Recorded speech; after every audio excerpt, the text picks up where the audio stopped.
The silence of Fleet Street at 3 in the morning was not an absence of sound, but a dense, foul-smelling suspension, broken only by the methodical lament of the press in Lunn's print shop. Inside, the air was so saturated with turpentine fumes and ink that breathing became an act of will. Thomas was at the press, his body taut with an effort that went beyond the mechanics of metal. "Thomas, if you keep gripping that lever with such messianic fervor, you'll end up printing your own spine instead of the dispatches," Costantina remarked, without lifting her eyes from the composing bench. Thomas let out a grunt that tasted of clogged lungs and exhaustion. He loosened his grip, feeling the muscles in his arms vibrate like violin strings stretched too tight. He wiped the sweat from his brow with the back of his hand, leaving a dark smear that looked like war paint. "It's the resistance of the paper, Costantina, or perhaps it's my conscience trying to restrain my arm," he replied, his voice hoarse with smoke. Costantina clicked her tongue against her palate, a sound of pure dissent. She moved around the table with the precision of a surgeon operating in a dead-end alley, her injured leg marking time with a faint, rhythmic drag. "Your conscience is a luxury we cannot afford in this workshop, and if you absolutely must have moral qualms, have them outside working hours. We pay for ink by the ounce, and your hesitation is wasting a pint of it." "It isn't hesitation, it's awareness," Thomas shot back, stepping closer. He looked at the lead matrices, neatly arranged in their drawers. "What we're doing tonight isn't journalism. It's a public execution without the courtesy of a silk noose. We're feeding to the dogs the names of men who dine with the king." Costantina finally looked up. Her eyes, black and sharp as shards of obsidian, glinted in the flickering lights of the oil lamps. "Oh, the poor dears. I can already imagine the tragedy at Whitehall, having to choose between a dignified suicide in one's study or exile to a country estate with only 12 servants. My heart bleeds, Thomas, truly. Keep this up and I'll be forced to shed a tear into the inkwell, and the acid of my emotion will ruin the print run." Thomas could not help smiling, a bitter reflex that curled his lips. "You're a ruthless woman, Costantina. I'm a widow who owns a press and has far too much memory.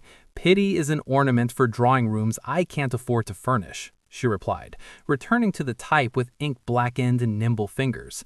"Besides, admit it, that martyred aristocrat look suits you about as well as a wet beaver coat. It makes you feel alive, doesn't it? Feeling the heat of the lead slipping away from your former life." "What I feel is the stench of Newgate prison if we fail," Thomas said, lifting a freshly printed sheet, still damp and heavy. He held it up to the light. The black was deep, final. The words describing massacres in the colonies and bribes pocketed by ministers seemed to vibrate on the page. "Look at this. Lord Castlereagh won't even recognize his own signature once this paper has made the rounds of brothels and taverns." Costantina limped over and snatched the sheet from his hand with irreverent ease. She examined it with a critical eye, ignoring the gravity of its content and focusing solely on form. The L in liar is slightly smudged. Almost prophetic, I'd say. It looks as though the word is trying to escape the page and sit itself on the recipient's lap." "It's the ink that won't dry, not prophecy," Thomas objected, folding his arms. "Always so prosaic, Thomas. That's why Eleanor prefers the silence of her garden to your conversation. You're like a storm that can't decide to break. You make a lot of background noise and ruin the laundry." Costantina placed the sheet on a drying rack. "The truth is a dirty weapon. You can't handle it without staining your fingers and your soul. But look on the bright side. Black goes very well with your chronic pessimism." Thomas sighed, looking at his hands. The ink had seeped into the creases of his skin, under his nails, drawing an indelible map. "Eleanor shouldn't even know this place exists. If the judge found out I was here, he wouldn't use the law to condemn me. He'd have me put down like a lame horse, out of mercy for his reputation." "Dear Judge Fairborn, a man so upright that if he swallowed a nail, he'd expel it as a self-tapping screw," Costantina sneered. "He believes the world is a courtroom where justice is served with 5 o'clock tea. He hasn't realized that real justice smells of coal smoke and is bought a penny at a time on street corners. Don't be so hard on him. He believes in the system because the system fed him. And you're here vomiting that nourishment back up, Thomas. So stop defending the meal while you're setting fire to the kitchen. She gave him a playful shove towards the press. Back to work, soldier. We've got 5,000 copies to run off before the sun decides to shine a light on this city's sewer. Every minute you spend philosophizing is one more nobleman who wakes up without indigestion. Thomas returned to the lever. The cold metal against his burning palm was a necessary anchor. I ought to charge you for this therapy, Costantina. You're more brutal than a drill sergeant in the rain. I'll give you a discount because you're rather handsome when you're desperate, she replied, winking as she fetched another matrix. Now pull that lever. Let's make sure London wakes up tomorrow with the taste of lead in its mouth. It'll be amusing to see how hard it is to maintain decorum when your dirty laundry is printed in Times New Roman. The press resumed its rhythm. Clack, dump. A steel heartbeat, marking the end of an era and the beginning of a scandal no powdered wig could conceal. Thomas pressed, Costantina composed, and in the shadows of the print shop, revolution smelled sweet and toxic, a future that asked no one's permission. Morning did not arrive in London as a blessing, but as an accusation. The yellowish fog, heavy with smoke and sulfur, struggled to lift itself from the alleys of Fleet Street, as though it wished to conceal the sins the night had given birth to between the rollers of Lunn's print shop. But it was too late. The poison was already in circulation. The pamphlets, printed on that rough paper Costantina described as honest as a dockside prostitute, were passing from hand to hand. From the taverns of the East End to the most elegant coffee houses of St. James's, the word corruption was being chewed alongside bread and butter and orange marmalade. Thomas had stationed himself on the corner of a cafe, observing the reactions of the nobility. It was a social experiment that gave him an almost physical pleasure, an itch of revenge he had not felt since the days of the colonies. Nearby, two gentlemen in wigs and velvet coats stared at the pamphlet as though it were a venomous snake that had suddenly appeared on their silver tray.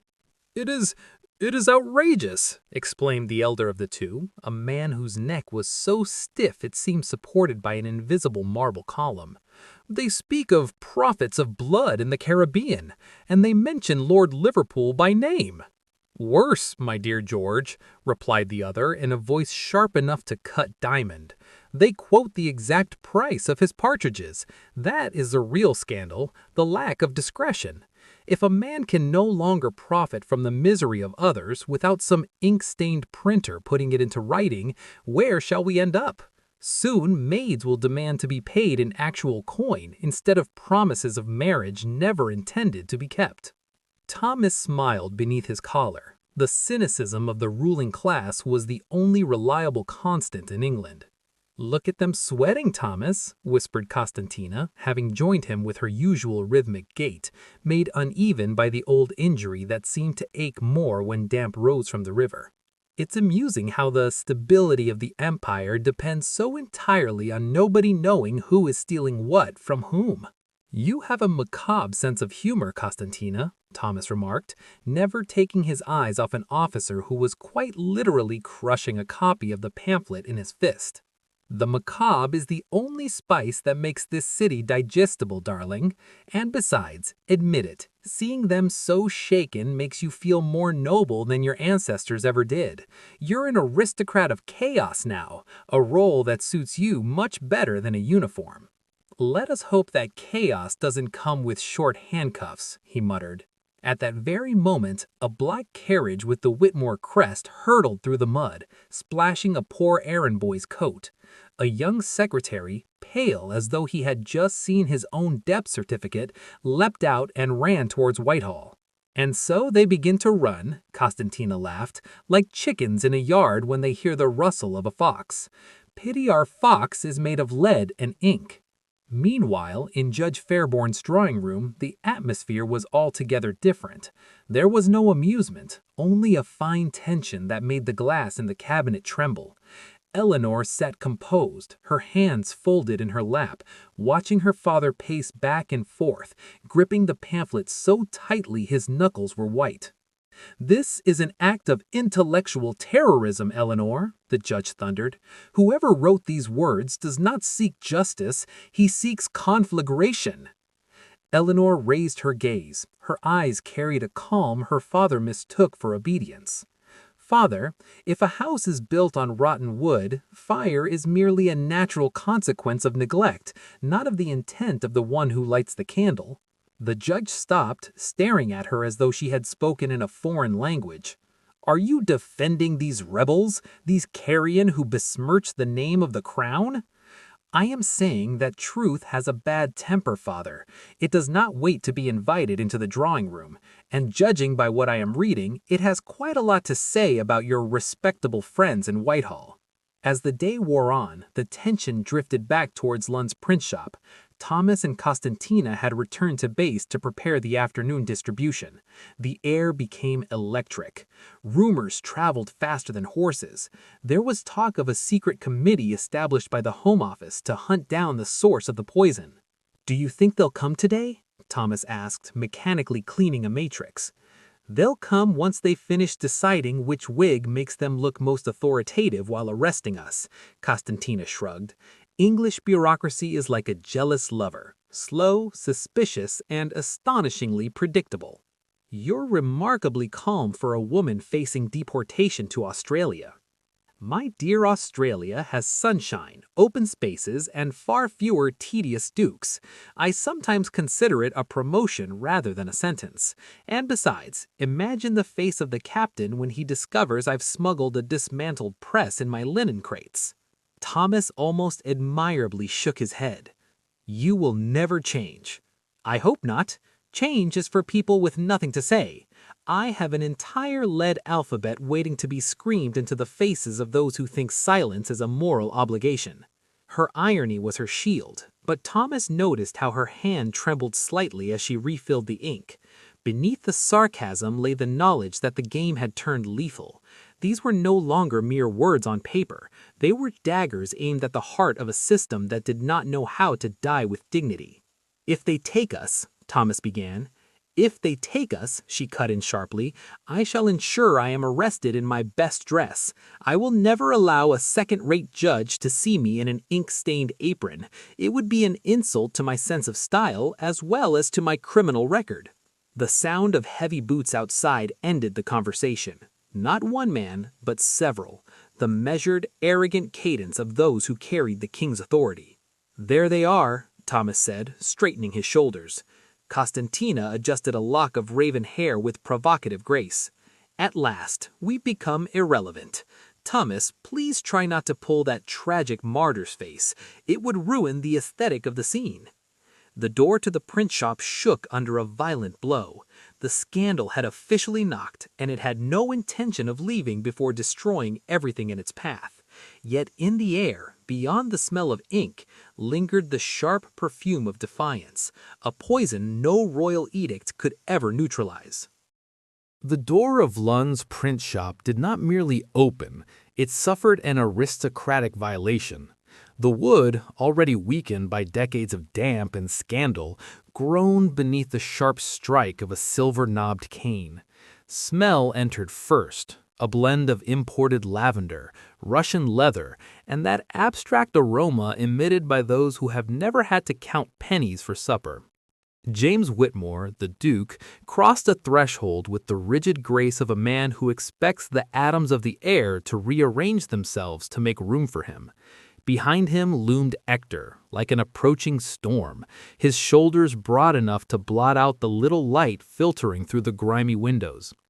Costantina, who was transferring ink with the precision of an alchemist, did not even look up.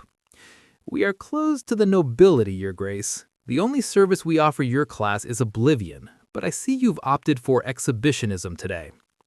The Duke stopped a yard from the bench, avoiding an oil stain on the floor with a theatrical movement.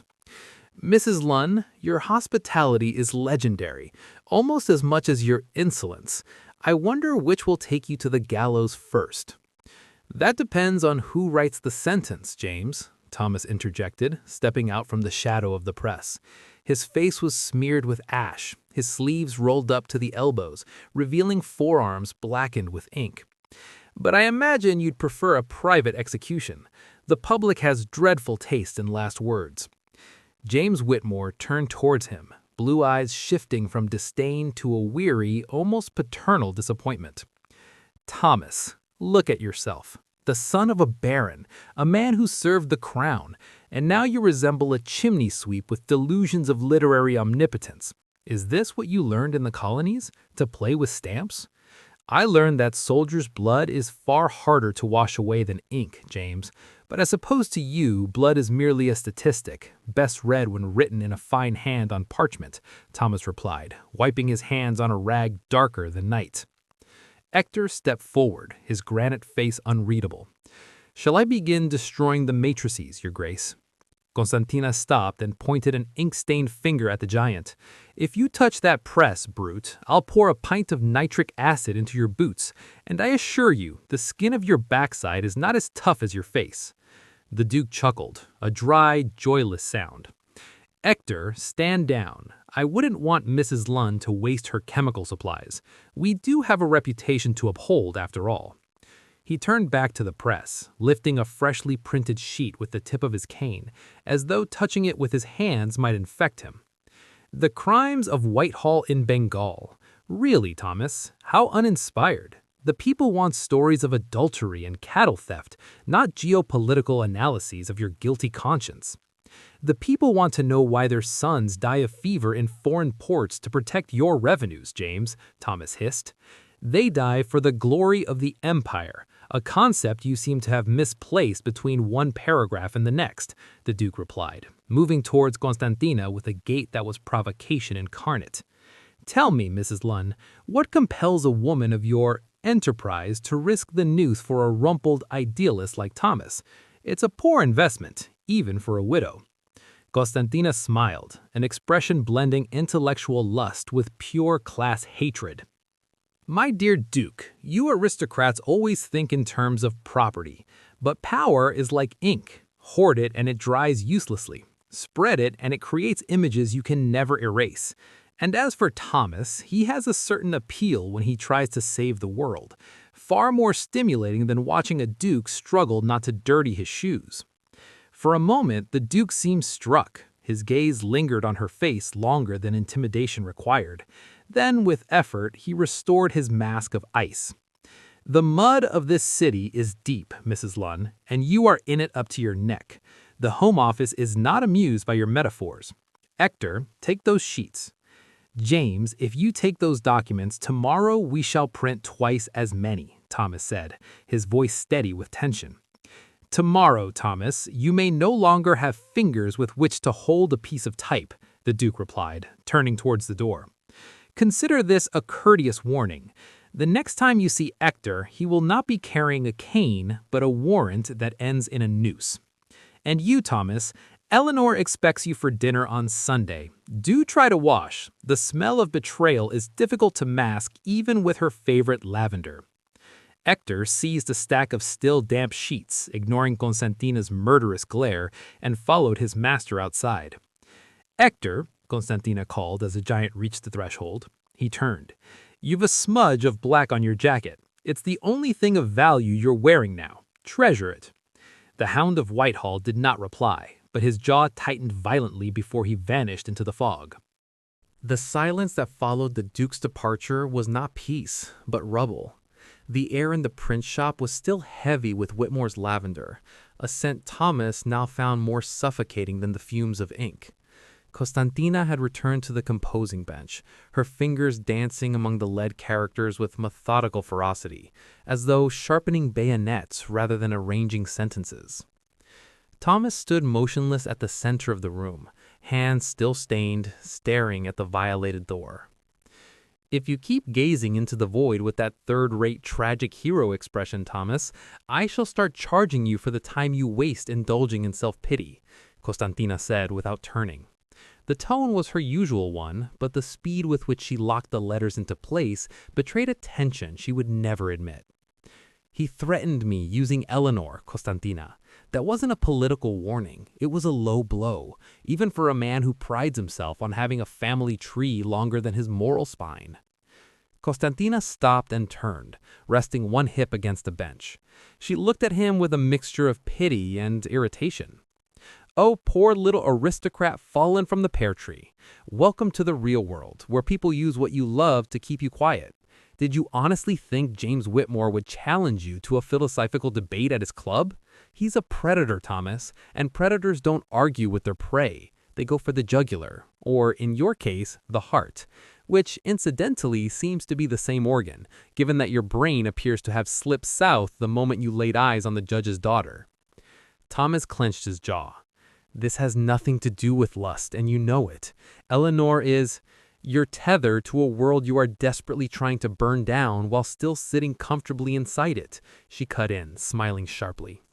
"You are a walking paradox, Thomas. You want to save the people, yet you tremble when your old Duke friend tells you you're no longer invited to dinner. You want revolution, but with clean linen tablecloths and Judge Fairborn's approval." "I don't want his approval. I want him to understand," Thomas retorted, stepping closer. Costantina laughed, a dry sound like shattering glass. "Oh, understand. Edmund Fairborn is the law, and the law does not understand. It punishes or it protects. At present, you are an ingrown nail in the foot of justice, and he, however fond of you he may be, will always prefer to cut off the toe rather than risk gangrene." Thomas seized a proof sheet and crushed it in his fist. "Perhaps you're right. Perhaps I am a fool.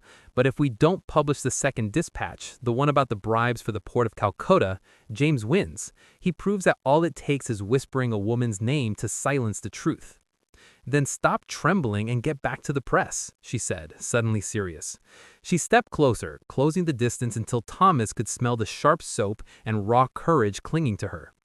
"Listen to me. I know she is the scent of lavender in the sea of filth for you, but if you truly want to protect her, the only way is to make the cost of her silence higher than the cost of her speech.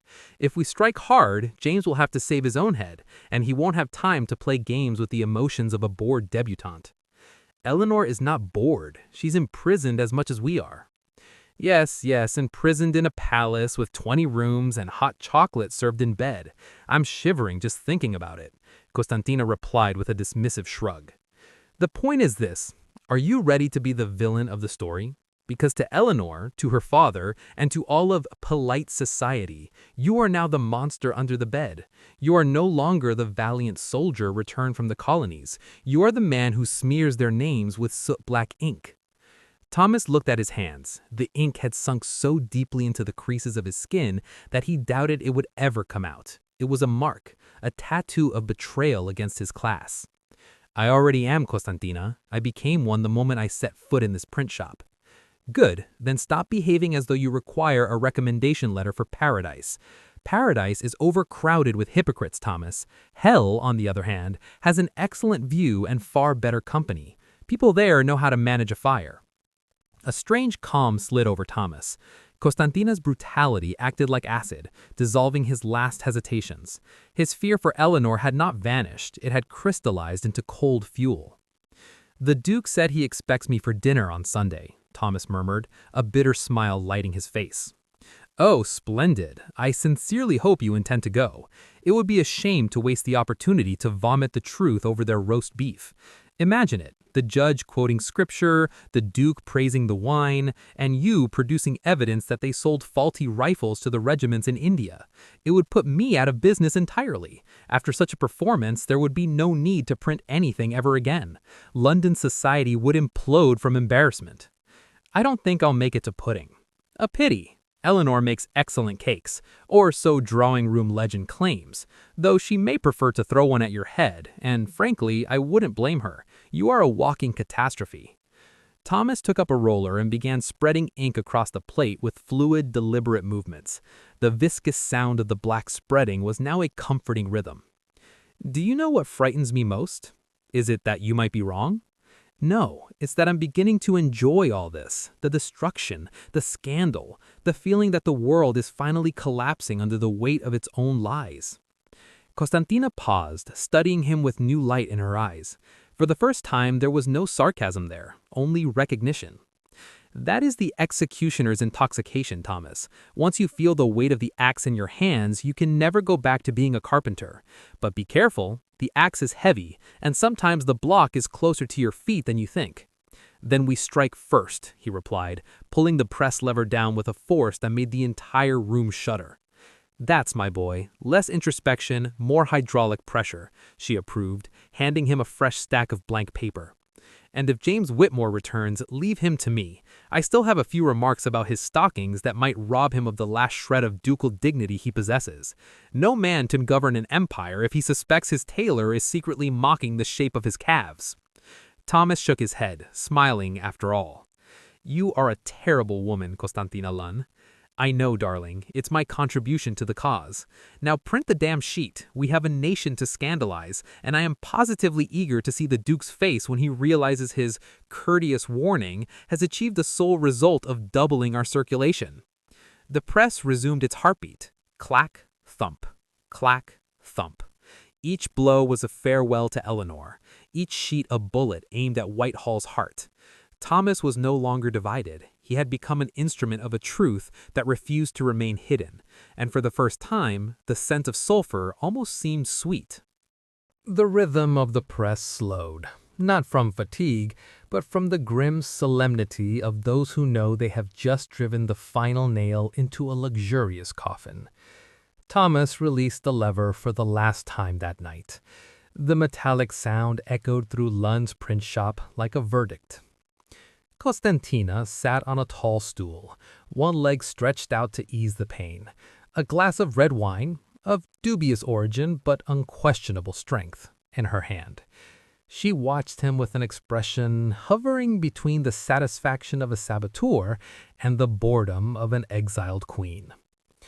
Are you finished, Thomas, or do you intend to run the air through the press as well, just to see if any further state secrets drip out? She asked, sipping her wine. Thomas ran a hand through his hair, unconcerned that he was transferring more ink to his forehead. It's done. The second dispatch is ready. Tomorrow, James will discover that his courteous warning had precisely the same effect as a bucket of water on a grease fire. It only made the flames higher, and far more entertaining. Costantina chuckled, a rough sound that shook her shoulders. I adore it when you become poetic to disguise the fact that you're terrified. You're like a cat falling off a roof, trying to convince passers-by that you're merely testing gravity on behalf of the Royal Society. It isn't fear, Costantina. It's anticipation, he replied, stepping closer and taking the second glass she had left on the bench beside a stack of still warm sheets. Call it whatever soothes you, sweetheart. But if tomorrow morning the river police knock on my door instead of the milkman, I shall tell them you held me hostage with your tedious logic and your faded aristocratic charm. They'll give me a medal for endurance, and you a first-rate hemp noose. Thomas raised his glass. The wine caught the flickering lamplight, a dark red that looked like diluted ink. To us, then, the only two lunatics in London who believe paper can defeat cannon. Oh, don't be so melodramatic. You'll ruin the wine's bouquet, she replied, clinking her glass against his. Paper doesn't defeat cannons, Thomas. Paper merely makes generals too embarrassed to fire them. It's a war of blushing, not blood. And believe me, after what we printed tonight about the mismanagement of fortification funds, Lord Castlereagh will turn so red we could use them as a beacon for ships on the Thames. Thomas took a long swallow, feeling the warmth spread through his chest. Do you think Eleanor will ever forgive me? Or will I end up in her catalogue of necessary but unforgivable sins? Costantina sighed, setting down her glass. For a moment, the sarcasm slipped from her face, replaced by a razor-edged sincerity. Eleanor lives in a world where walls are made of silk and opinions are inherited. You've just torn the silk and set fire to the inheritance. She won't forgive you tomorrow, perhaps not even in a year. But every time she looks her father in the eye and sees the shadow of what we've exposed, she'll know you were the only man who didn't lie to keep her safe in a gilded cage. Forgiveness is for the weak, Thomas. Respect is what you should be after, and you've just wrenched that from her by force. You make a fine tavern philosopher, Costantina, and you make a dreadful diplomat, which is probably why we get along." She rose with effort, adjusting her ink-stained apron. "Now move. We must get these crates to the distributors before the sun decides to illuminate this sewer of a city. I want that duke to wake for his morning shave and have his valet hand him this pamphlet along with the shaving foam. I want him to cut his chin from the shock." Thomas looked through the fogged window. London's mist was beginning to thin, turning that milky gray that heralded dawn. The ticking of the Duke's imaginary clock, which had haunted him all night, was now drowned by the rustle of paper. "Do you know what they'll say about us?" Thomas asked, hoisting the first crate onto his shoulder. "That we were lovers, French spies, or simply that we had too much ink and far too little common sense?" she suggested, limping to the door to open it. "They'll say we dared to laugh in the face of an empire that no longer knew how to smile." Costantina opened the door, letting in the cold, damp air of Fleet Street. She gave him a half-bow, the ultimate mockery of the etiquette they both had abandoned. "Then let us make that laughter loud enough to wake the dead at Westminster, Thomas. And if we must end up in Newgate, do keep that martyr's expression. It'll help me convince the guards that I was a true criminal mind, and that you were merely my poor, naive assistant with delusions of grandeur. Perhaps they'll give me a cell with a river view." Thomas laughed, a real, ringing laugh that tore through the alley silence. He stepped into the fog, feeling the weight of the crate like armor. The battle was not over, but for that night, black had triumphed over gold. "Come on, Costantina. London is waiting, and I doubt it had breakfast for what we are about to serve." "I hope they enjoy the taste of lead," she murmured, closing the door behind them as they vanished into the gray London dawn. "It's a meal that digests very slowly." Thomas is essentially a modern-day whistleblower. To expose the system, he is ready to hit send even if it ruins the life of the woman he loves. Today, would we call him a champion of transparency or a traitor sacrificing real people for his own cause? Is there a limit where the truth simply becomes unnecessary cruelty? If this clash of values struck a chord with you, leave a like and subscribe. Our digital press never stops. Comment below, are you on Thomas's side or has he gone too far? Don't miss the next chapter. The truth doesn't wait.